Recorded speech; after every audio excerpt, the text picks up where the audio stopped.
What is going on, Rotogrinders? Dean here. It's Dean 78904 on the DFS circles. I'm going to be hosting the show going forward, as far as we can tell. Crane, it was a good run. Hope things are all well with you. This, of course, is the NFL Pick 6 show, bringing in Rich Hribar, John Daigle. We're at the quarter pole. Hey, we're live as well, too. What's up, chat? Hey, YouTube. Feel free to like and subscribe. We much appreciate that.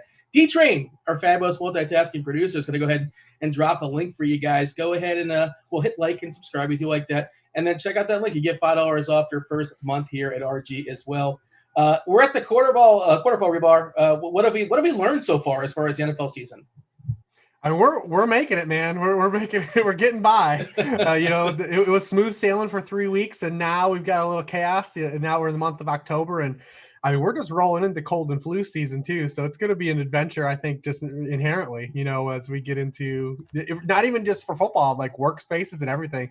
When people start running actual just regular fevers. Remember when you can just have cold symptoms and they did like you were okay and you felt like hey, I just got a cold, right? It's good. I'm from the South, like from Florida. Don't hold that against me, but I never really got colds. I don't think that's a thing in Florida. Maybe it's too hot down here. I'm not sure. Yeah, go ahead. Jump in. I was going to say for the South, like I come from Texas, and like the only reason the cost of living is tantalizing to go back, but I'll never go back if only for allergies, because once I got out of Texas, the allergies were everywhere else I've been, the mountains of Denver, West Coast, East Coast. It's all been wonderful. So I'm never going back to allergies if I have the choice. It's we're recording this, of course, we're live, but a lot of you guys are going to catch this. Most of you guys are going to catch this probably on a replay at some point throughout the week. It's on the Rotogrinders YouTube channel. Just want to say, understand what we're saying right now is based upon information on a Wednesday night. Lots of shenanigans, lots of things can happen all the way up to Sunday.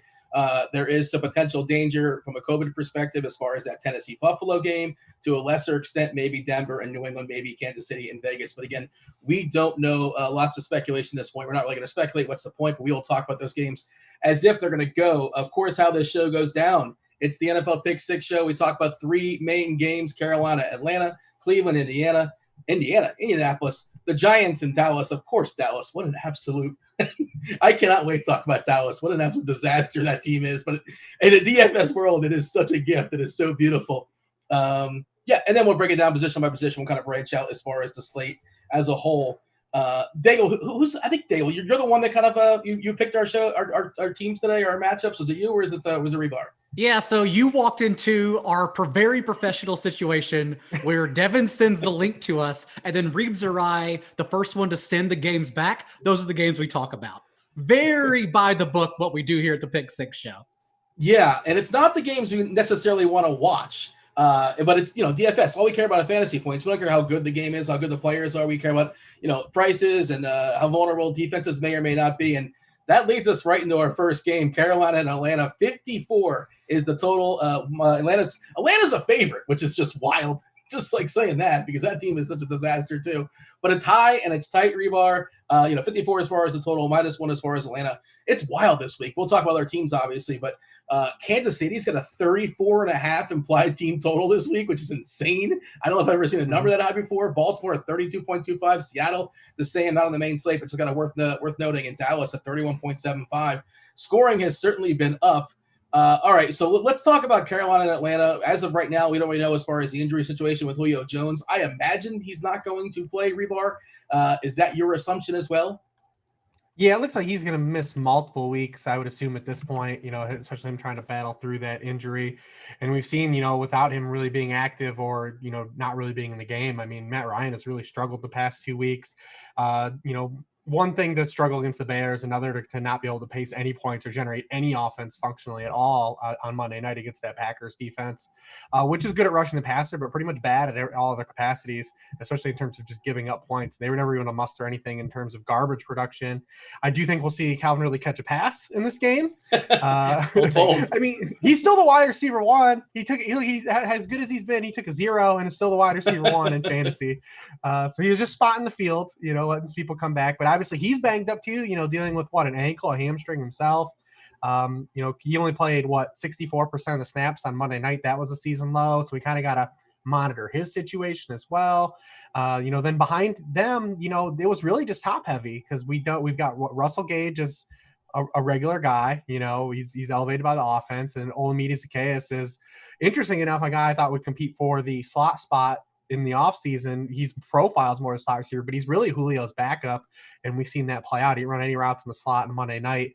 He was a guy he was a running back that transitioned to wide receiver and caught 85 balls and 93 balls his final 2 years in college.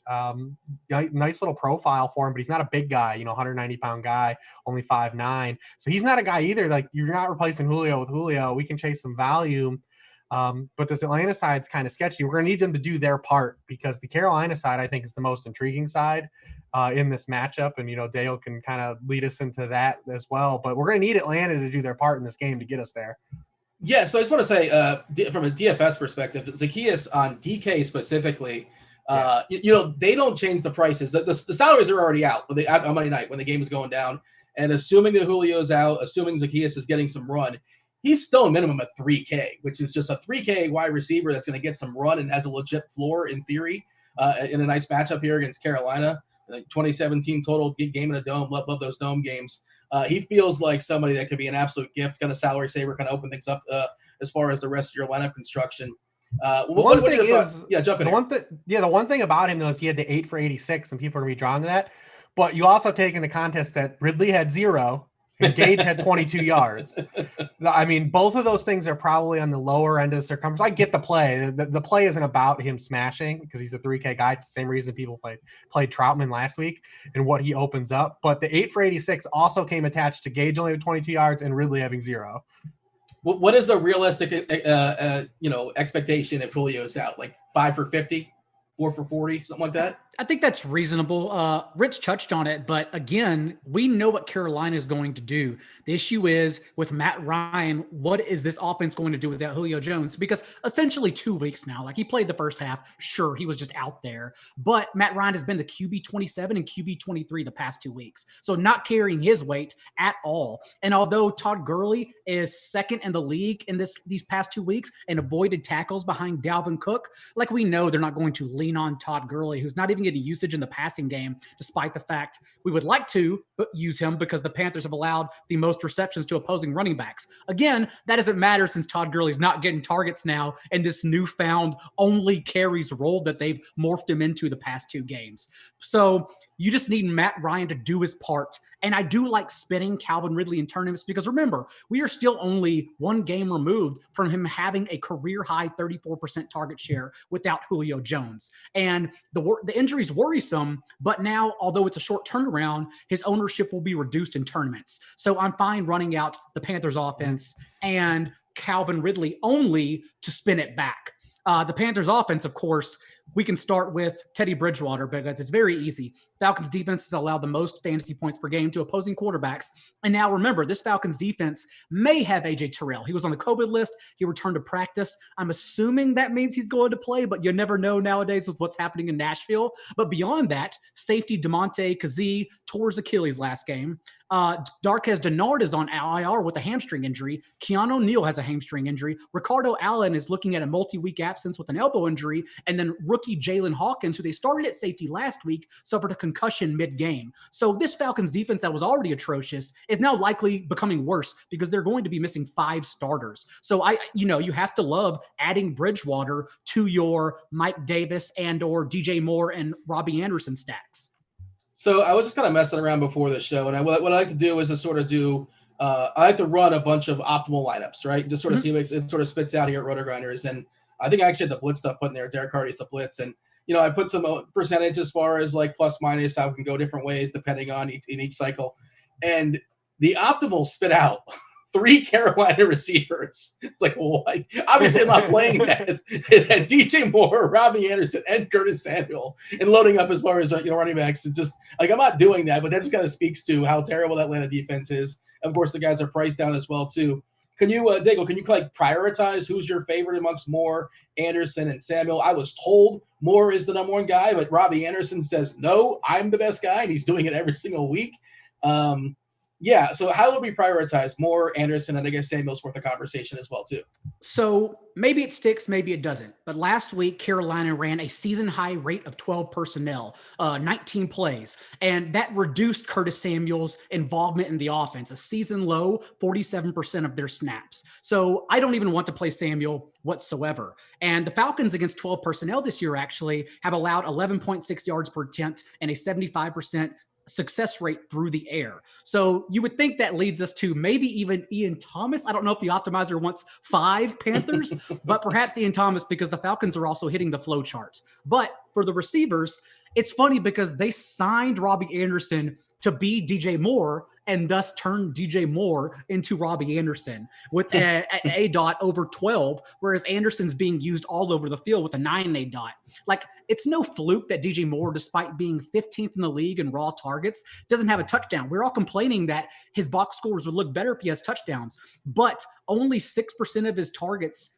He's only accrued 6% of the Panthers' red zone targets this year, whereas Robbie Anderson has seen 27% of the red zone targets. Like, Robbie Anderson's floor is just better and much higher weekly because they're giving him every single opportunity, both inside the red zone and in intermediate routes. So I don't mind going back to DJ Moore. I think he's a great tournament player, but Robbie Anderson is still the safer option in my opinion.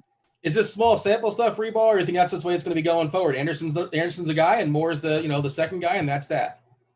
I mean, it could oscillate definitely in season. I mean, the interesting thing is that really hasn't even reversed. It's Anderson's getting everything. Anderson actually has more deep targets than DJ Moore too. It's literally just DJ Moore has been just getting his targets in one section of the field, right in the intermediate routes, where Robbie Anderson's getting short routes. He's getting deep routes. He's getting intermediate routes. He's being used as like a all-around asset, whereas, DJ Moore is kind of just operating in that, just in that X role, period. So, I mean, Anderson's had a high floor. I mean, he's been a top 15 receiver in 3 of the 4 games. He had at least 5 catches in every game. I mean, he's had a higher floor and a higher ceiling. So that's why, it's easier to get drawn to him. I mean, I still see him. He's ranked lower than DJ Moore for some reason still, across the industry. I think DJ Moore is still, a guy you can go back to in this matchup because they've played with positive game script the past 2 weeks. He did have the one tougher matchup on the outside as opposed to Moore when he drew Casey Hayward. But he's still running a route on 90% of the team dropback. So, like, that's still things in it. When you're stacking a game, it's still a role worth putting on. And everyone was on him last week, and he was awful. So we should probably see people not bite the bullet again, and not fall for the trap again or go into it and take that in some stacks too. And then obviously Mike Davis is going to be, super popular as well. I mean, he was priced up a little bit, but he's still way underpriced. I think he's probably, $1,200 to $1,500. Too cheap still for where he should be. Cause he's about 80% of what Christian McCaffrey was, a top 10 PPR back. The past 2 weeks, he doesn't have the rushing viability McCaffrey had, but he's got 20% of the team receptions, which trails only Alvin Kamara for share of team receptions for a running back. Carolina targets their running backs 47% of the time in the red zone. That's the highest rate in the league. And Atlanta's good against the run, but also bad against the pass running backs out of the backfield. They allow a league high 19.4 PPR points per game to backs, and 69% of Mike Davis's points have been on receptions. He's got 21 catches the past 3 weeks. So he's a guy too that's probably underpriced. Reggie Bonifant just went on IR, so the snaps are secure. I think he'll be popular. I think he'll be a popular cash game guy too. But this Panther side overall is kind of what people are going to talk themselves into. And I agree with Daigle that you just can play Ridley running it back and don't really have to really play and really get cute. Although, I mean, there are options to try to work some of those other guys in, like Zacchaeus and I don't know what else you want to do, but I guess just Zacchaeus. I think Mike Davis is the one of the guys you can point to and say running backs don't matter to some degree. And like you said, he's not exactly CMC, but the asking price, especially on DK where it's full point PPR, it's less than Fanduel. I think it's 6.4, which is, CMC we're paying 5 figures up there sometimes as far as 10K. And he's definitely pumping out. Yeah, I mean, he's pumping out 80%. And like you said, they lost their running back. Now there's a person named Trenton Cannon that they called up. Trenton Cannon does not have a carry and was inactive the past 2 weeks. And Petey Guerrero, I believe his name is, just signed to the practice squad, a UDFA at a Monmouth last week. Those are their only 3 running backs on their entire roster. And there's Alex Arba, who I think is a fullback. Fullback, yeah. And he's getting carries, sure, but like you're never gonna play. We're not going back into a few years ago when everyone was trying to talk themselves into Jameez Oluwole with the Raiders. Like we're never doing that again. Mike Davis. Okay, there's a huge opportunity cost to running back this week. We were talking about a pre-show. The running backs seem so much more appealing than wide receivers. As a general rule in my flex, I would have running backs. Of course, in tournaments you can be different, you can be goofy, and that's one way to be different. Just right there, putting a wide receiver in your flex spot, because the pool of running backs seems so much stronger to me as far as the pool of running backs, which we'll kind of dive into later on in the show. And just to put a bow on the quarterbacks, as far as Ryan and Bridgewater, just general rules for me is like, especially in tournaments, I want a quarterback that has the upside that can get there in multiple ways. And the only way Ryan can get there is throwing for 300-400 yards and 3 touchdowns, which he can do. We've seen him do it before, but I love the outs that a guy like Lamar Jackson can give me, or Watson, or Josh Allen. I love the legs. And so I have a hard time trusting, Matt Ryan, and especially if he's without Julio. I guess that condenses the options as far as pairing with a guy like Ridley, but that's just sort of where I'm at on that. I mean, does anybody want to sell me on Matt Ryan or Bridgewater, or just, I feel like I don't need them? No, not really. I mean, the Panthers also too are just like dropping back and playing just like shell coverage. We thought they'd be a bad defense, and they aren't a talented defense at all. And they're not getting any pressure on the quarterback. They're last in the NFL in sacks and last in pressure rate. But they're just dropping back and playing coverage, and they're not giving up any like terms of yardage in terms of like big plays. They're 8th in passing points allowed. They're 3rd in yards per attempt allowed to quarterbacks and 1st in yards per completion. They're just like making quarterbacks throw underneath and, coming up and making tackles. Like no one is hitting them over the top because they can't rush passer. They know it. And they're just playing shell coverage. And my argument would be that Matt Ryan or Calvin Ridley can still have 100 yards and a touchdown, and Matt Ryan can still have 250 and 2 touchdowns and not match the top tier of quarterbacks. So thus we don't need to worry about him. Just play Ridley. Yeah, that would be my approach to it. Yes, just play Ridley. And we have to mention, Hayden Hurst, they paid Hurst a bunch of money and they're just not giving the ball for whatever reason. I'm not really sure what's going on there. Maybe one of you guys can explain it. And I don't want nobody wants to play Todd Gurley. We kind of mentioned him in passing. But it's a high team total, 27 and change. And they're a home favorite, albeit very, very thin as far as the margins, doesn't really catch the ball, but the 5.7 price on DK is pretty reasonable. Not nearly as interested as far as the price on Fanduel, but of course Fanduel, the way their structure goes as far as their scoring system fits Gurley's game more. But like he's just going to siphon some touchdowns on the goal line or something like that. But we're not playing. I don't want to play Todd Gurley. I might begrudgingly just because it sort of fits and in tournaments and nobody wants to play him and yada yada. Who wants to talk? I know it's everybody pouncing at once. Sell me on Todd Gurley. Any thoughts on Todd Gurley? Yeah. Crickets? Is that what we have? We have crickets. Unless somebody lost their internet, I think we have crickets. He's been more efficient the past 2 weeks, but his 30 carries are still what is this? 5 fewer than his first 2 weeks. So I don't want to bank on Todd Gurley's efficiency. That's the last thing I want from Todd Gurley. I want 40 touches to hopefully get there, and he's not getting that. So yeah, and can we mention Hurst? Like tight ends as a whole, for a lot of the tight ends that we think are it's like fetch. We're trying to make all these tight ends happen. For the most part, they just don't happen. Troutman definitely fetch. At least after 1 week, we'll see how that goes down. But as a collective, they haven't been very good either, with the exception of like guys like Kittle. Andrews has those spike weeks as well too. Hurst, any interest in Hurst, or it's just sort of meh? I think we can move on. Okay, go ahead. And the difference between Troutman, of course, is cost. It's opportunity cost. Troutman was minimum, and I don't think he even killed you in cash games if you played him because he allowed you to do other things. Whereas, Hurst is 5,700 on FanDuel. I don't know what he is on tight end. I don't know what he is on DraftKings, but he doesn't have the opportunity cost because he's still running routes. So now we could just go to the next game. Yeah, 4.7 on DK, and which is not a great price, and he's like 5 and change, 5.7 on FanDuel. Yeah, and Bo, I survived Troutman. I played him. He got a 0. We've seen people take down tournaments with a 0 at their tight end this year because the position's been so weak. And like you said, it's not necessarily, you don't necessarily roster that guy because you love him. You roster him because he gets you everything else you love.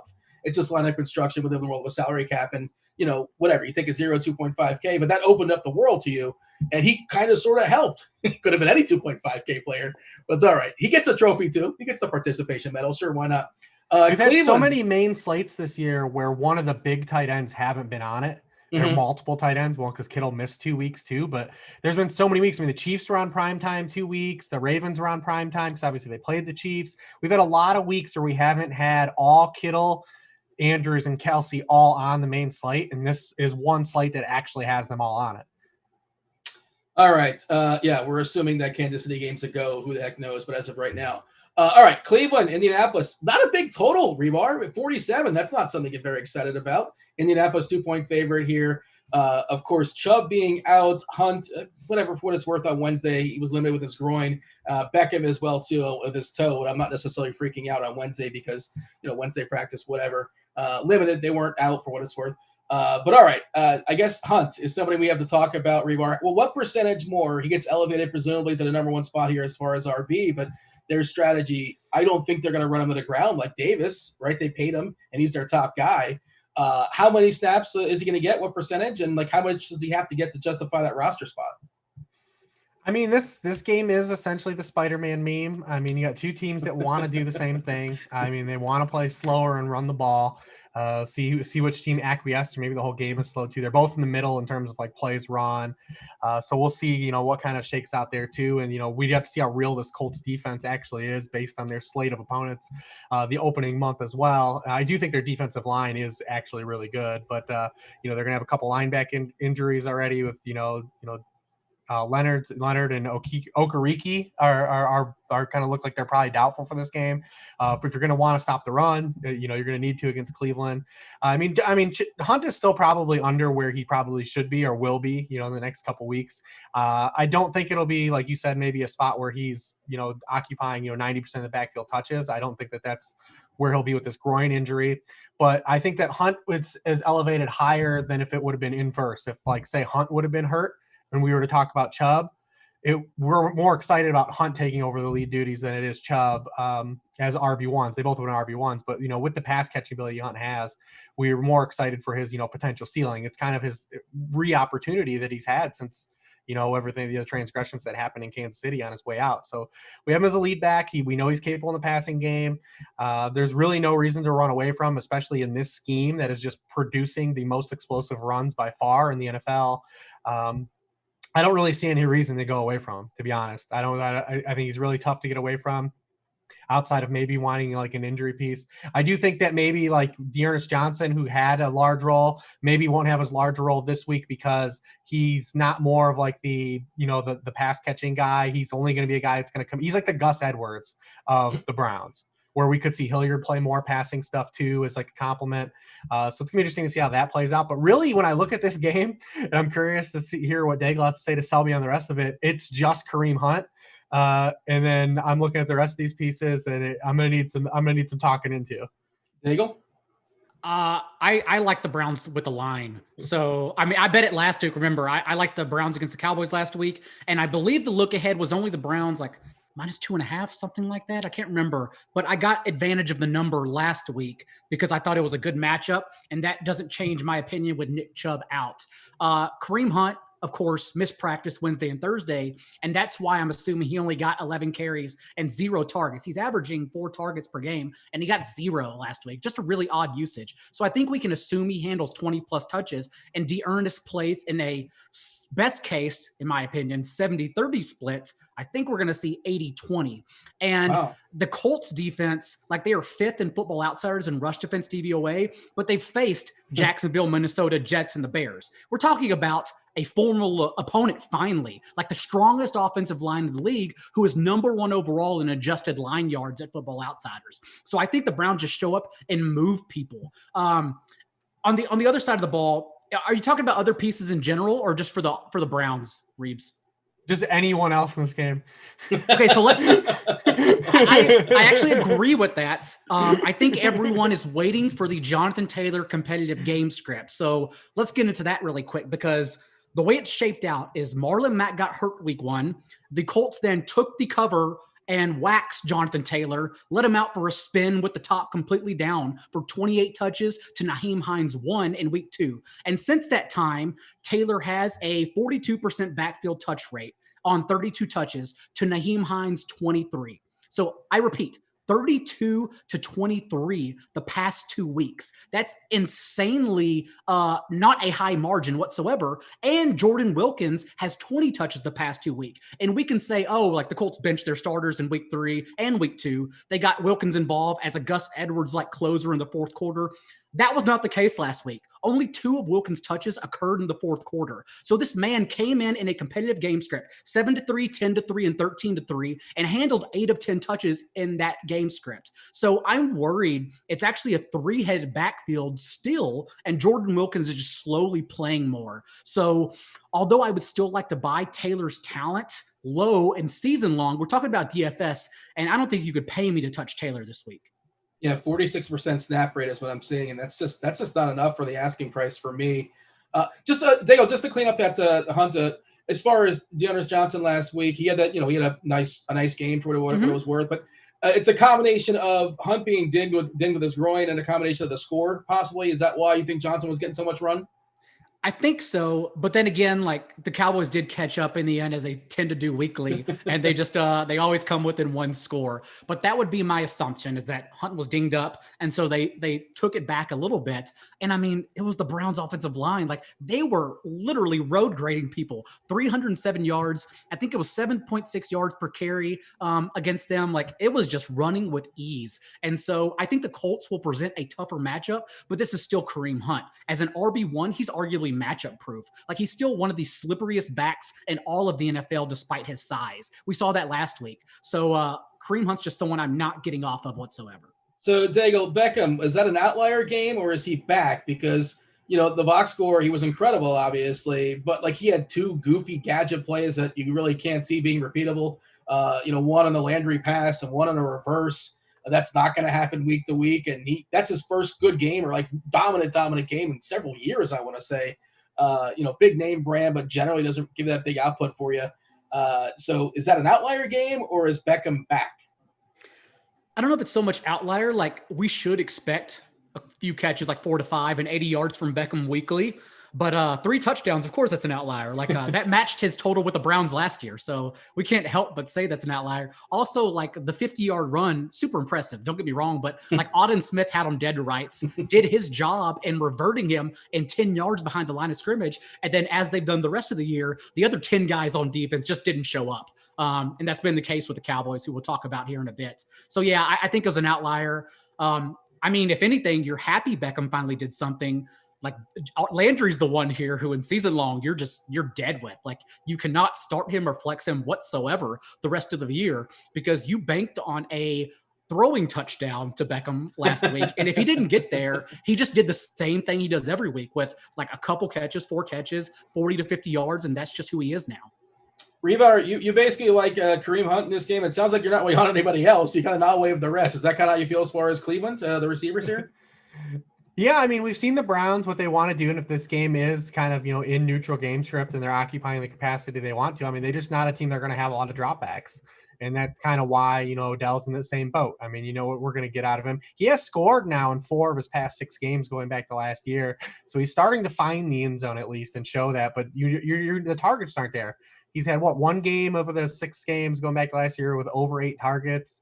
Just like I said, the dropbacks aren't there. And Baker still is, we still don't know what we have in Baker Mayfield. I mean, lost in the shuffle of that game last week is that Baker Mayfield threw for 5.5 yards for pass attempts against the Dallas Cowboys. Yeah. Like that is not exactly like his peripherals still are not endearing because the Colts are a team when you look at the Colts and you say, yeah, the defense is playing well and they show up in all these rate stats and they probably, have actually generally improved. But we still don't know what we have in the actual Colts defense because of their schedule so far, the opponents they faced. And it's really hard to say that Mayfield is like above the tier of quarterbacks they faced. So it's really tough to say that they'll be challenged again. I mean, the Browns have some wide receivers that are better than the guys that they faced so far. But, I mean, we're still probably not going to get any answers. It's probably going to be a slower paced game if both teams get what they want out of this game and they're able to just kind of, play a neutral game script and we're both run the football. I mean, and on the Colts side, I mean, how do we talk ourselves into it? They're doing the same thing. Phillip Rivers has no dropbacks. When you look at him, he's 22nd in dropbacks on the season. Him and Mayfield are tied. They have the exact same number of dropbacks. And then what are we supposed to do with T.Y. Hilton? The guy hasn't had, more than 87 yards in any game dating back to last year.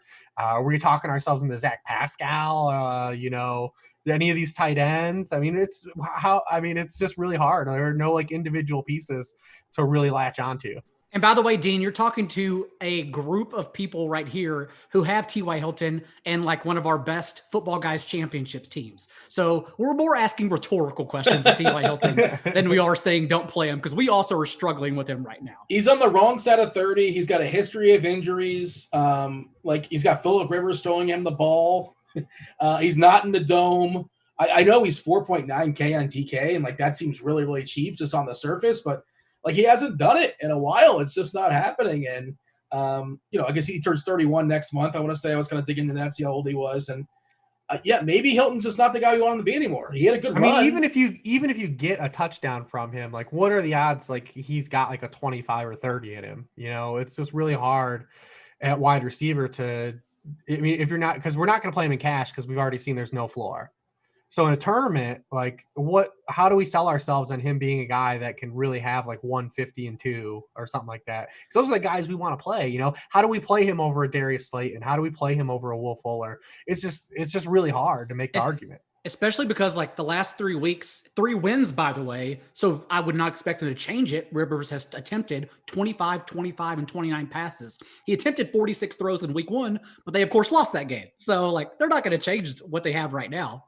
And the grandma narrative failed. Your grandma calls you out, the Grammy narrative, and you still can't get there. Like that's it, right? We got to move on. I don't know, but I suppose you can kind of talk yourself in. Watch some old film of T.Y. Hilton on NFL.com or something like that. But I don't know, man. I'm not ready to write him off just yet. But it sounds like you guys are not encouraged, and I'm not encouraged either. But he is kind of interesting for that price, but again, the opportunity is not quite there. Maybe he can get loose once, but anybody can get loose once, I suppose. Like you said, the upside, it's just not what it used to be.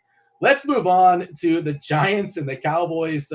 54 total. Dallas is a 9.5-point favorite, which is, they shouldn't be 9.5-point favorite for anybody, but that's just how bad the Giants are. I think Jones hasn't thrown for a touchdown in, I want to say, at least 3 weeks or so. Are we consider? Let's start with the Giants. Sure, why not? Somebody mentioned Slayton. Hribar, set up the Giants for us. Is Freeman in play? We have the running back. He was the number 1 guy there by default, I suppose, but he's hard to get excited about, but he's facing Dallas, so you're supposed to get excited about players, but I have no excitement for any of these Giants outside the fact that they're opponents. What are we doing here? Yeah, I think this game is going to be interesting because obviously the past 2 weeks, stacking the Cowboys and their opponents has been what has led to the biggest paydays. And I think people will definitely gravitate back to that. But I think people need to take at least some context of this opening month of the season for the Cowboys and understand these like super weird games that they've been involved in, like are probably an abnormality, even as bad as we objectively think their defense is. I mean, Dak Prescott has the most dropbacks in NFL history through 4 weeks. They have led for the fewest amount of snaps in the NFL, so they've just consistently trailed. We do know they want to play fast, and they're going to be aggressive, and it's a good offense we want. But, I mean, none of us also believe that Dak Prescott is going to throw for 7,000 yards this year either. Like, that's just not going to happen. And I think this is a good spot to game theory off of this game in this stack. I mean, just because it's going to be so popular because it's won so many people so much money. But as 9.5-point favorites, the Giants side, we have to completely elevate. We didn't have to do that the previous 2 weeks. Even with the Browns, we didn't have to do it with the pieces that were played. You have to just go match up foot forward with these giant pieces. There's nothing they have done on the football field so far that has made you want to play any of these guys. They have 3 touchdowns on 39 possessions this NFL season. They have scored 1 touchdown in their past 28 drives. Sure. Do I think they'll score a touchdown this game? Yes, I do. Do I think that they will score 40? I do not. There's a potential here. And like I talked about, with Baker Mayfield, the assumption is that the Cowboys are a free square, but Jared Goff was the QB 29 against them, and Mayfield threw for 5.5 yards per pass attempt. I think the Cowboys can still rush the passer a little bit. The Giants still aren't protecting Daniel Jones on any level. I think the only piece that I can really talk myself into that I think is like a objectively just good play all around is Slayton. Just because of the opportunity he has. I mean, since Shepard's out, he's at 18%, 19% of the team targets. We haven't seen the results fully fall through because no one's done anything on the team, but he's got a 13.2 average depth of target. He leads the team with 37% of team air yards. The next closest player is at 14% at Evan Ingram. And then Dallas has really struggled against lead wide receivers and then vertical targets where Slayton, is going to operate. So, I mean, he's the one guy that I think is a good play, especially for his price. and the upside he, possesses. But the rest of this Giants, like, you have to start with the matchup first, and that's always a sketchy area. Anytime you have to start with the defense first and then saying, well, the defense is going to allow this to you. I mean, it's a real gray area. We've all died on that hill. I think Daniel Jones is super cheap. He's fine as turn play, but I think he's going to be more popular. I think he's going to be pretty popular, and I haven't seen projected ownership. And I checked before while Daigle was talking a minute ago, and I still didn't see it up at RG. But I'm curious to see at 5.4 what he'll be owned, because there's a chance he could be over-owned. I think he'll be popular. Yeah, I look forward as well, too, before we went on air. And, I imagine our ownership will be up on Thursday. Again, if you guys are just jumping in, well, I don't know if you're just jumping in, but we are recording this on a Wednesday night. I don't know why you would just jump in and say, let's go to the middle of the show. That would be kind of weird. But, I thought you were going to say Ingram. As far, Slayton and Ingram seem like the two most appealing options. I don't think I want to mess with Freeman. And we talked already about the big opportunity cost as far as running back. We like a lot of running backs this week. And, Freeman could be perfectly fine, I suppose, as far as getting that quote-unquote value, which I don't like that term. I don't like how we talk about that and getting you 3X depending on where you're shopping, because there's so many other factors that are involved in that. And if your guy's 10K, 3X is different. If a guy's 3K, so let's not dig into that stuff. Daigle, the Giants, and that was an interesting point because, it's like if the biggest selling point you have is not how good the player is, just like this is who they're playing, that means they're probably not good. Yeah, Golden Tate has 13 targets the past 2 weeks without Sterling Shepard, but his ADOT is 4.5. Like they're just getting the ball out to him. That's it. So I, being the guy who typically swallows the air yards, don't care about the floor. I try to chase winning, even though that has not been the case the past 4 weeks just yet. We're still trying to find our stride here. I would still go Darius Slayton this matchup. I'm intrigued though, because we know, Rich said it, we know Dak isn't going to throw for 6,700 yards. I think Zeke is terrific leverage off the Cowboys passing game. And then I don't mind the Cowboys defense, because this Giants offense is still averaging 4.6 yards per play. Right. And Daniel Jones is taking 14 sacks in their first 4 contests. So it does make sense that, of course, the Giants could carry their weight this game since it's finally a good matchup. Cowboys defense is allowed 36.5 points per game and is actually on pace for the most points in franchise history by 148 margin. Like they're clearing franchise history records. At the same time, though, we know Daniel Jones turns the ball over. Like I just said, we know he takes sacks, and we know Jason Garrett is still running this offense. So I think you can correlate Zeke, who has out-touched Tony Pollard 93-12 on the entire season, and out-touched Tony Pollard last week 20-4, despite Pollard playing a season-high 25% of the snaps. Doesn't matter at all. This is still Zeke's backfield. And so you can correlate those two to also gain leverage off the Giants offense if you don't trust them, and the Cowboys passing game, which everyone's just going to out of a habit now. Anybody on the Jason Garrett revenge game? Is that a thing? I don't think, unless it's like Jerry Jones getting revenge on Jason Garrett for screwing the franchise up for 10 years. I don't think it's a revenge game at all. Yeah. I just don't think anyone is properly valuing the Cowboys passing game just based on the amount of absurd volume they've had. The most dropbacks in NFL through 4 weeks, like I mentioned. But when you look at the actual target shares for these guys, there's a big difference when Dallas starts to have 35 pass attempts in a game versus the 55 they've been having per game. CeeDee Lamb has just been at 11% and 12% of team targets. Those 6 to 8 targets he's getting in the 55 dropbacks games turn into 4 and 5 real quick. And the same thing with Dalton Schultz, who's had a similar target share the past 2 weeks. But when you're throwing 55 times, 12% of targets look real good, right? Like it gets elevated, it gets pumped up. I do think that Lamb, is for the price and where he occupies in the slot, 93% of his routes are in the slot, and where the Giants have struggled, because James Bradbury has played well. I don't know what the non-tackle attempt was on Cooper Kupp was. I don't know what he was doing on that particular play, but he has played well this season. He wasn't guarding him either. He just should have made the tackle. Cooper Kupp didn't even juke him. He just ran a straight line. But James Bradbury has played well, but Cooper's target share is still really high. He's getting 26% of the team targets. And we've seen in week 1, even against Ramsey, they were still getting him targets, even in Ramsey's coverage. So he is safe to me, but these ancillary pieces that are getting elevated by the overall volume, I think are getting overvalued, particularly in a season-long stance, where I think you probably can flip, like a guy like CeeDee Lamb, I think you can flip for something pretty high right now. And it's not a guy I want to run away from. We know that this offense is a carnival and we want to have piece of the Cowboys. We wanted it coming in. But like there's a difference between like 35 to 40 dropbacks and the amount of absurdity there had this opening month and the context that has kind of give to the raw totals of these guys. I love Zeke as a pivot off the passing game guys. People just want to keep playing these guys. It's won everyone all the money the past 2 weeks. That's why I haven't won any money, because I've tried to been fading them. I've been wrong both weeks. I'm all about embracing the good chalk. So I've been doing pretty well with the Dallas offense, some of their opponents as well. Zeke, I would imagine, is going to be a cash game staple this week. They're a 32 team total, 9-point favorite. I know their lines had some issues. Smith's been in and out. Smith, I expect, is going to be back. So I saw somebody talking about how he didn't look particularly great out there. I'm not somebody that dives into like breaking down offensive lines. I can't tell you. I'm not savvy enough to dig into that film. But and they also lost a couple other guys, like their center who hasn't taken a snap the whole season long. But the tricky part with Dallas and pairing him in tournaments, like you said, is like it's Seattle, in theory, I'm told they basically have two options. That wasn't the case last week, but it's much easier to figure out, is it going to be Lockett or DK, as opposed to, is it going to be Cooper? Is it going to be Gallup? Is it going to be Lamb? Is it a Schultz week? Maybe Wilson pops up and does something.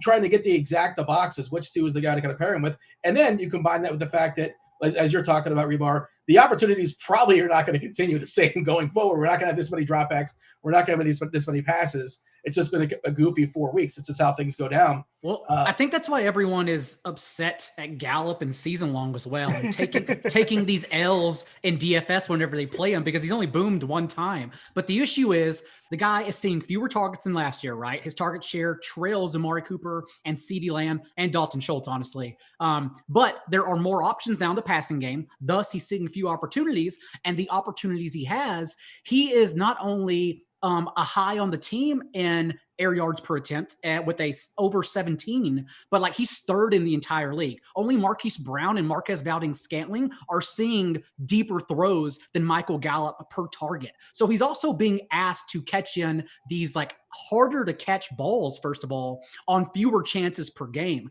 And that's why it's so volatile. And that's why he either won you money against Seattle, or the other 3 weeks he left you like in the dust with just an egg in your hand. Does anybody want to stand for Dalton Schultz? I know people like Jarwin at the end of the year. It feels like he just kind of sort of stepped in and taken over that role. He's getting plenty of targets, a couple touchdowns he's got in the box as well too, and not as sexy as name, at least to my knowledge as far as his pedigree. But he's been perfectly fine. And tight end, it could be squeamish picking a tight end week on week.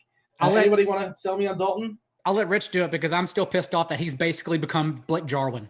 Like he's just taking Blake Jarwin's role. Is all. Tight ends don't matter. Yeah, we all wanted it to be Jarwin. I mean, he's the same thing. I mean, 10.5% and 13.8% of the targets the past 2 weeks, and those come down. It turns into 4 or 5 targets. But the one thing about him is, like you mentioned, is near the paint. I mean, he's tied with Cooper with 8 red zone targets so far in the season, which gives him kind of that scoring upside still, which at tight end, if you get in the paint, you're basically flirting with a top 10 option just by default of scoring a touchdown, given the construct of the landscape of the position right now. So, listen, when I approach this, and my take here is I'm not down on the Cowboys offense by any means.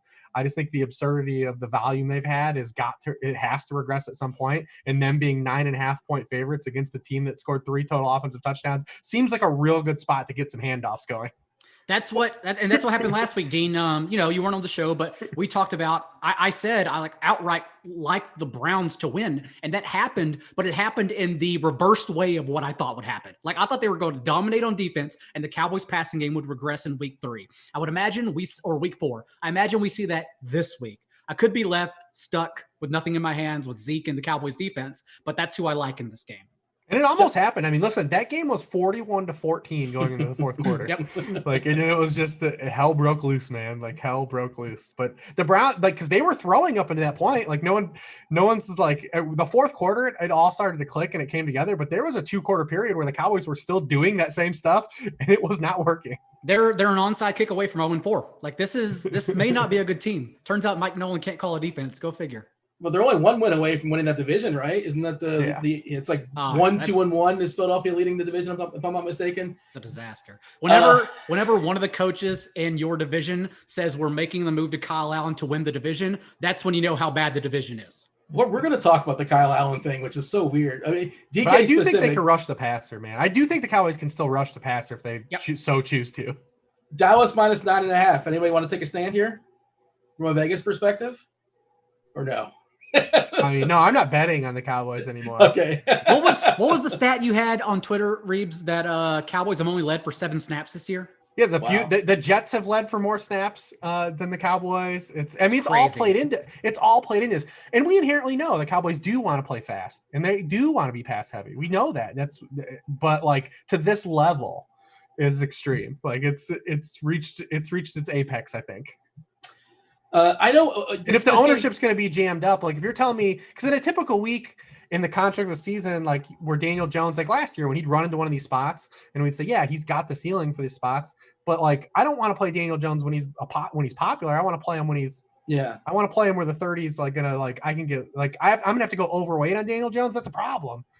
I don't want to do that. And especially in this year, because Daigle brought up last week on the show, like paying down for quarterbacks like has been really sketchy this year because all the top guys are just dropping bombs right now. Like like all the big time quarterbacks are dropping, 35s and 40s. Where I mean, even looking at the landscape, 20 points and like from a quarterback isn't even getting you there anymore. Like, whereas we were happy, like, hey man, I'm going to pay $5,000 for my quarterback or 5.5. I'm going to get my 20 points or my 25 points and get out of there. It doesn't matter when the other guys are scoring 35 and 40 and like, they're just going crazy. Yeah, that speaks to what kind of I was referencing before, like you're getting value. If you're getting 3x or 3.5x or 4x out of your $5,000 quarterback, that might not be enough because L-Jax is going nuts and, Mahomes and Prescott and Kyler Murray and Allen, all these guys with legs, just missed the cut, Daigle. So I'll let you talk about, and this is good a segue into our quarterback conversation. Houston Texans, of course, they dumped Bob. He blew up the franchise on his way out, but no Bill O'Brien, Romeo Crennel taking over. They have a 30-team total. Watson, pretty reasonable price. He makes a lot of sense here in a matchup against the Jaguars, who are pretty terrible. Are they going to let Watson cook? And the other part of it is, does he have the right ingredients? Like, he doesn't have DK to cook with. He doesn't have Lockett to cook with. He's got Cobb and Cooks. Well, there you go. That's kind of worked out that way. That wasn't planned. And Will Fuller, okay, he's a lot of fun. You can dump it off to Johnson, I suppose, either Johnson. But Watson feels like a good bounce back. Crennel, I don't like the retread. Give me a new guy. Give me somebody that's imaginative. I don't know how imaginative Crennel is going to be with this offense. But again, they're facing the Jags, 30 total. Does Watson just kind of go nuts this week? And I know you have general thoughts in that game as well, too, Daigle. You didn't hear? That's actually why Crane stepped away, because he played Brandon Cooks like I suggested last week. Oh, no. No. So there's a few things going on here. But for the Texans, it depends. Like, you can bet on a scheme change if you would like under Romeo Crennel, who has run one of the league's worst defenses, by the way. So it's very odd that we're assuming this team just becomes better since the cavalry's here. Like, they're not getting anybody. All the horses are in the field right now, and that's all they're getting. And they have one of the league's worst rushing defenses. And OC Tim Kelly, who should finally be allowed to do his job. The thing is, we have to look at injury reports because the Jaguars' pass defense was actually really good in the first half last week. And CJ Henderson has been one of the better surprises of the entire year. Like, he did allow over 9 yards per target in his final year with Florida, but everyone knew he was a super specimen athlete. And some people thought he just checked out and was waiting for the NFL. And it turns out so far that was the case because he's been terrific. Like, he's been shutting down terrific league-proven wide receivers. The thing is, in the first half, CJ Henderson, Miles Jack, and DJ Hayden, who the Jaguars just put on IR, were banged up. And in the second half, the Bengals' drives finished as touchdown, touchdown, field goal, field goal, field goal. So if these three guys, these three important pieces are missing, I think it could be a very big day for Deshaun Watson and perhaps even David Johnson. By God, David Johnson. So yeah, I do like Deshaun Watson. I think he'll still be pretty popular, though, given the team total. And I don't know if I want to chase an offense I don't really have complete trust in, even though it is easy to run them back with a player we'll talk about in a second. I like, and I'm only going to say it and cut Reeves off because he's never going to say this person. This is completely off the board. I hate myself for it. I like Jimmy Garoppolo if he's able to play against Miami. Dolphins have allowed the fourth most fantasy points per game to opposing quarterbacks, and Garoppolo's 2 starts this year were basically without Kittle, who banged up his knee in the second quarter and then didn't play again in the second half, and without Brandon Ayuk and Deebo Samuel. It's a completely different offense, and Jerick McKinnon's hands are better than Raheem Mostert. So if Garoppolo's under center, I like stacking him with Kittle, who I still think is the best tight end play on this entire board despite spinning up for him. Your thoughts there, Hribar? Yeah, I mean, I like Jimmy G. Just falls into that corollary of like, can he get there? Can he there match 20? the best? Yeah, can we get there with 20, 25? But I love him as a play. Do they need to? Is kind of my question. Like, does San Fran need to like go all out, especially if Jimmy G's kind of sort of banged up to some degree? I suppose they wouldn't throw him out there if he was not 100% and they have Beathard, Beathard. So yeah, I'll say like I'm a sucker though for playing guys off injury. I played Tyreek Hill when he came off injury last year. I played Kenny Galladay when he came off injury against the Cardinals. I will play Michael Thomas in the showdown in the captain if he plays Sunday night or Monday night, whenever the game is. I just like playing guys off injury whenever they're limited throughout the week, because that tells me they were only held back in practice and should be good to go in the game. So that's the way I treat injuries. And if Garoppolo plays, I imagine it's not out of necessity, since this is still a team getting it done week in and week out. It's because he's good to go. Rich? Yeah, I mean, I don't have any pushback on. Go somewhere else. We don't need to talk about Garoppolo anymore. Yeah, I mean, L-Jax, Mahomes. We talked about Prescott. Josh Allen. Is he going to keep what he's doing going forward as far as the passing yards? Of course, he's got some legs as well too, especially by the goal line. Who are the quarterbacks you're looking at? And we kind of mentioned them in passing. And this is a DK specific play as far as Kyle Allen taking over the. Look, I don't want to play Kyle Allen. Nobody wants to play Kyle Allen, and I don't even know why he's taking over, to be honest, because he's not a part of that future there in Washington, I would imagine. But he's 4.1K on DK, and there is a big opportunity cost now to quarterback, because there are all these mega quarterbacks there to go absolutely nuts. So you got to get there in other spots, got to make up the difference. But at 4.1, I think it's at least worth mentioning. There's a person throwing footballs for 4.1K. Yeah, I mean, I think the biggest problem is like, where do you have to pay up? Like, there's no trouble to get to the plays you want this week, because wide receiver is in the situation we're in. One, Michael Thomas hasn't played, Devontae Adams hasn't played. It's really been DeAndre Hopkins and kind of a wide gap. I mean, you have Tyreek Hill out there, but like we haven't really been forced to like chase guys. We've had so many running back injuries that even the top running backs have kind of oscillated and moved around the board a little bit, and we've had kind of cheap options. So, I mean, even when you get that, when you say, yeah, I can get Kyle Allen or at this 4-1, I mean, it's not hard to get to the other plays you want. So, I mean, it's interesting. Like, you might have to just play expensive guys that are priced up there for, kind of the reasons we're bypassing them. It's kind of tough. I mean, like, do you want to just get out, like, I guess Allen Robinson is on the main slate, but, that tier of receiver, I mean, it's easy to avoid those guys. It's just tough because, I mean, you can play all the guys you want already. This is when Rich, though, Dean is fitting in, because he's already mentioned the bad quarterback of the week. Like, I don't want to play him. I have to point it out because of the price. I don't want to play that role. Trust me, I don't like that nonsense. I don't want to play that. But you got to mention Mitch Trubisky was mentioned the last 3 years on this show. Now all we need to know, Dean, is if you drink wine in your ice in your red wine, like, and then we're good to go. We're off to a start. I don't drink wine. Yeah, I'm not. Okay, that's fair. That's fair. I meant ice, not wine. We're gonna exclude you now from the show, but it's okay. And like you said, like the difference is like what it gets you, and if it opens up a guy like, say you have the combination of Ridley and Hopkins, and both those guys go for 150 and 2, and that can make up the difference, I suppose, and that's kind of opens it up. But obviously Allen needs to put up like at least 17 points, which I think he's capable of doing. I don't know what his ceiling is. I don't know why they're swapping him in with I don't know what's going on in Washington, but. And they're not that far out of the lead because that whole division is sort of terrible. Other quarterbacks that you're looking at, Hribar? I mean, we pretty much covered them. It's like I said, those big dogs. I think Teddy's fine, and then we touched on Daniel Jones if he's going to be owned. So I think that pretty much covers it. I am interested in just the Chiefs in general because they've been off the main slate. 3 of the first 4 weeks they've not been on the main slate. So and people have some skepticism of whether or not that game will be played. At this point in the week, so they might just be like out of people's minds, in general. And it's a great spot for them. You already mentioned their team total against the Raiders team. I mean, Clyde Edwards-Helaire, I think, is in a great spot. He's a great pivot off of a guy like Kareem Hunt, if the ownership's going to be suppressed. I'm just real curious to see, projected ownership, because the Chiefs in general, like I said, they haven't been on the main slate just once so far this season. And then the stuff surrounding their game. I mean, the Raiders have been so bad to opposing running backs so far to open the year. I know the Chiefs will just throw in touchdowns at will. That's not a thing where, Clyde Edwards-Helaire generally is guaranteed, touches in the red zone. And we've seen that kind of happen, for periods of Kareem Hunt, with Mahomes, the start of that year, he blitzkrieged the league. But, you look at the Raiders, They've allowed, 49.2% of fantasy points against them have gone to running back. 62% of the touchdowns have been rushing. It's Clyde Edwards-Helaire just came off of a 3-game spot where he faced the Chargers, the Ravens, and the Patriots, who are all top 10 against running backs. And he had 20 touches for 98 yards per game in those games. And now gets a cupcake, his first one since Houston, which he smashed in week 1.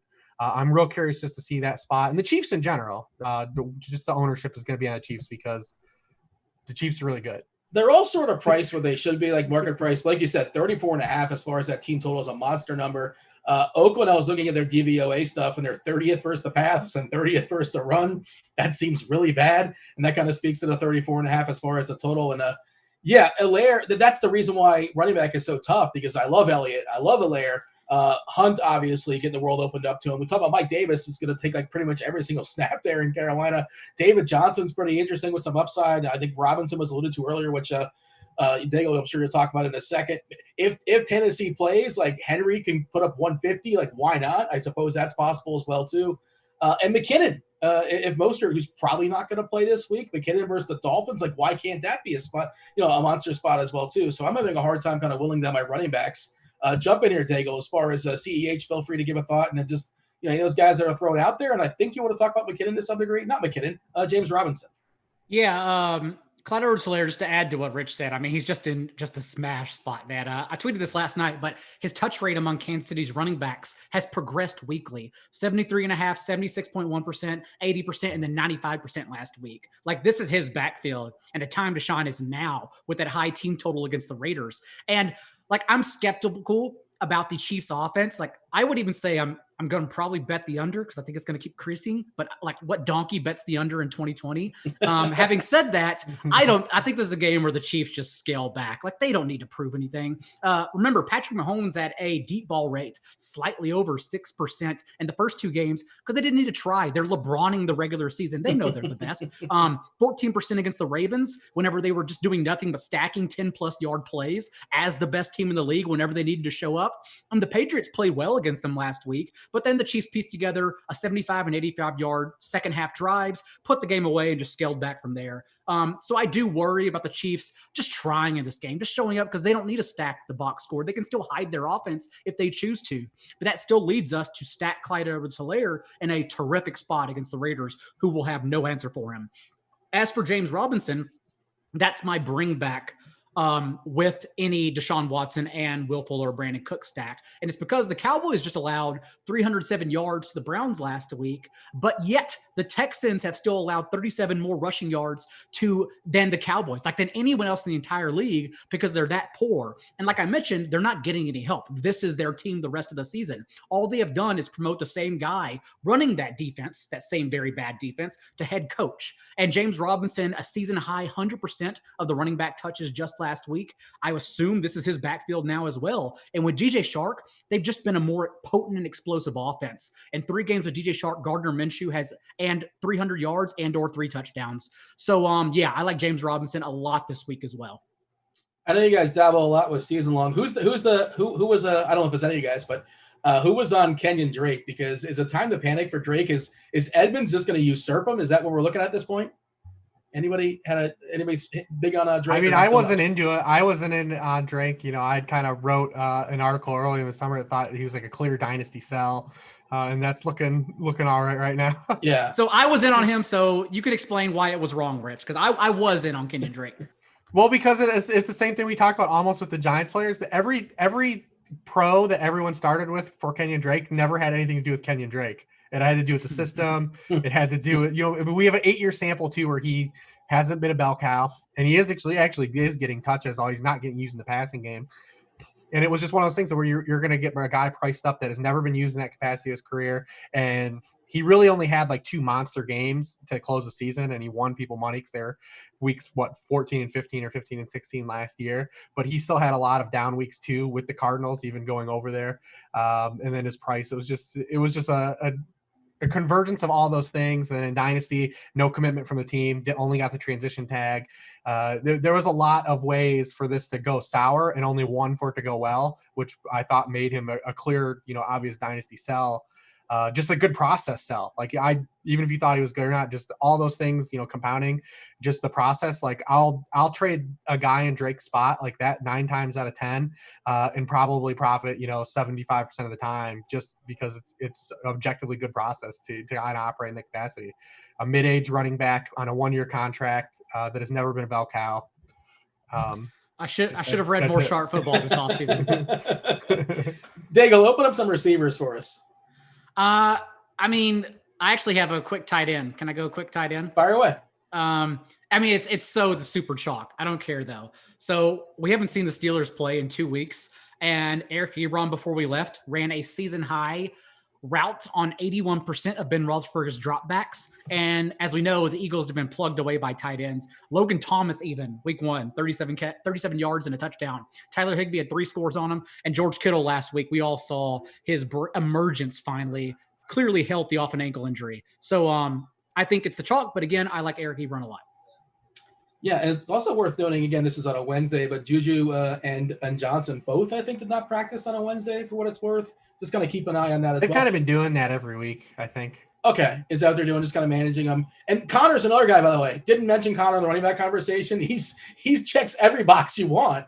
That's a great stack, too. I mean, the Eagles are, in general, on offense, they allow the most sacks plus turnovers per game. And that's like the wrong team to have offensive line issues against. The Steelers are number 1 in blitz rate and number 1 in pressure rate. I mean, there's an easy correlation stack. I mean, it's not a greatest matchup for Connor, but as pure, just like, no one's playing Connor in cash anyways. Well, it's a good thing the Eagles have been good the past month, because now they get a tough matchup and maybe they can be good. Hey, that's the NFC East leading Philadelphia Eagles to you. That's right. Oh my God. Are we spending up at tight end? Hribar, what are your thoughts? Kittle, Kelsey, Andrews, all 3 are on the slate. Waller presumably will be leaned on heavily there for Oakland. It's not Oakland anymore. It's Vegas. I got to get that right one of these days. What are you doing as far as tight ends? Yeah, I think it's pretty easy to pay for those guys because, like I said, it's not hard to fit in the pieces we want this week. It's not like last year where we were starting with a 10K McCaffrey and then trying to get in another like 8K or 8.5 guy with him. That was kind of the structure last year that everyone followed, and why not? It was really great, and we won money off of it. This year, it's kind of not been like that. So it's not hard to really get to the guys you want, whether it be Kelsey, Kittle, or Andrews. I do think if they do play, and we're pretty far out, I mean, just the spot for Jonnu is really good. There's no Adam Humphries. There's no Corey Davis if they play this game. And Tre'Davious White is just going to follow A.J. Brown. It's like the ball's got to go to someone. They ain't going to throw 12 targets to Khalif Raymond. So, I mean, if they do play that game, Jonnu, where he's priced, is probably a guy worth pursuing. But it's not hard to play any of the guys you want. I don't think it's hard to get to those guys in some of the lineups that I've messed around and built. And then once you get out of the top tier, it gets sketchy. We talked about the Ian Thomas of the world. We talked about the Evan Ingrams, the Ebrons, those guys if you want to play and you need that salary. But, Mike Davis makes it pretty easy to not have to get to those guys in cash. What about receivers? Who's jumping out for you? I mean, how much are we prioritizing Hopkins this week? Is sort of like a big question, sort of attack from the top. Yeah, I mean, Hopkins is probably the clear top guy. I mean, you have Tyreek, but Tyreek's a guy that is interesting enough as like more of a floor play for fantasy now, and he's been that way since going back to last year. I mean, he's a guy, his past 16 games, he's gone over 100 yards 3 times. He scored a touchdown in every game, and he's got 4 more catches in 12 of those games. So he's been more of like a floor play instead of this like ultimate like boom or bust guy. Gets a lot of catches and then gets some end zone targets. The game we would have loved to play all the receivers is not on the main slate. That Viking Seahawks game. Those are all the guys we want to play, and they're not there. So then you've got Amari. We talked about Will Fuller. DJ Shark. If we were going to pick that game out, that probably would have game Laviska Shenault is a little interesting off the game he had last week. We talked about the Carolina guys. I think all those guys that we touched upon are play. Marquis Brown is in play again still too. He fits Daigle's like corollary, what he looks for in a play. Air yards. So taking zeros, buddy. All those guys. The Daigle taking zeros model. I'm fine with that. Also tackled at the 1. Where's that model too? Yeah. I think it's interesting because we also have some cheapies. Like the same reason you would play Damiere Byrd on last week's slate. His price didn't change because it was a Monday night game. You would play him again, still leading the Patriots in routes run per drop back in every week.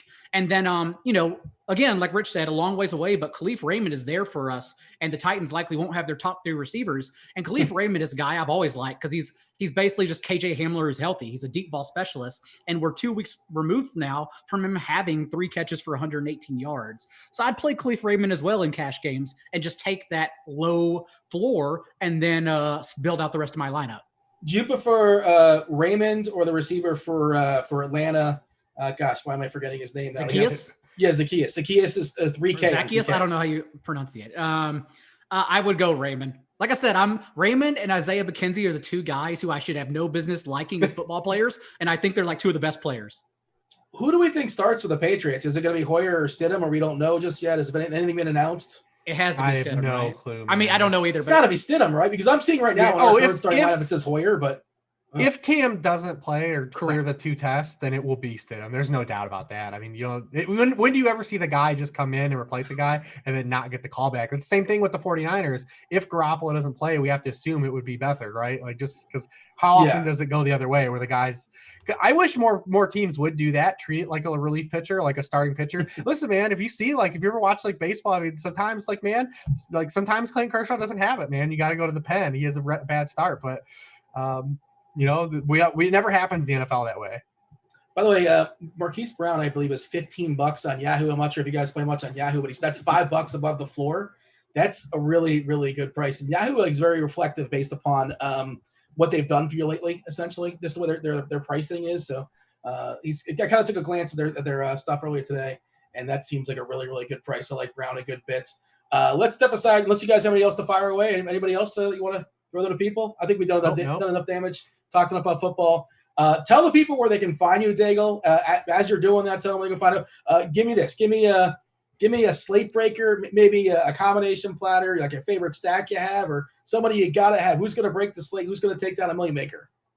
Oh, you just put too much pressure on me, man. I like Zeke and Cowboys defense. I'll just go with that correlation. And you don't need to run that back with a dusty Giants player, even though, they could shoot out for sure, but I'd like Zeke and Cowboys defense. Also, you can go to rotoworld.com/edge. If season long is your thing, you still have 2 to 3 months of season long rankings left. If you're 3-1, 2-2, use the code Daigle10. Yes, you can have the privilege of typing my last name to get a discount. And then also subscribe to the Rotoworld Football Podcast. Same question there, Hribar. See Zeke and the defense and raise them, and where can the people find you? If I had the answers to who was going to break the slate, I wouldn't be doing this. I just do it on my own, man. Listen, anytime you still can get in these slates though, and you can get, any of those top guys at lower ownership, if the Chiefs or the Ravens last week, 'cause we were on the Ravens, stacking the Ravens as well. Anytime you can get those guys coming off of a spot. So, maybe it's Kyler this week, in a letdown spot coming last week. He gets the Jets this week, a Kyler Hopkins type of stack. There's no way to really run that back though, unfortunately. So I don't think that game can get there for you, but maybe this Bengals Ravens game is sneaky and it's not going to be a game where we just think the Ravens can dominate. 'Cause they've shown a little bit of, they aren't as bulletproof as they were last year defensively, I don't think. And we've seen that kind of happen, the past weeks, not just the Chiefs. And, they did allow 300 passing yards to Haskins as well. So maybe Burrow can hook us up here too. And we can get some potential in that game too, to have some fireworks as well. So I don't know, but at AJ Green, is he dust or not dust? Yeah, we're not. Somewhere in the middle.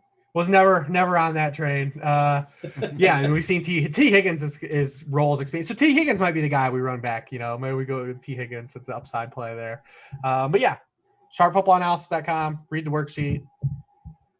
All right, that's the show. Much appreciate you guys watching. Please do subscribe as well. Check that link there in chat if you guys want to get $5 off your first month here at Rotogrinders. That should be dropping momentarily. Devin's all over it. Thank you, Devin. Thank you, Rich. Thank you, John. I was Dean. Enjoy your football this week. We're out of here. Hopefully I didn't ruin it. We're out of here.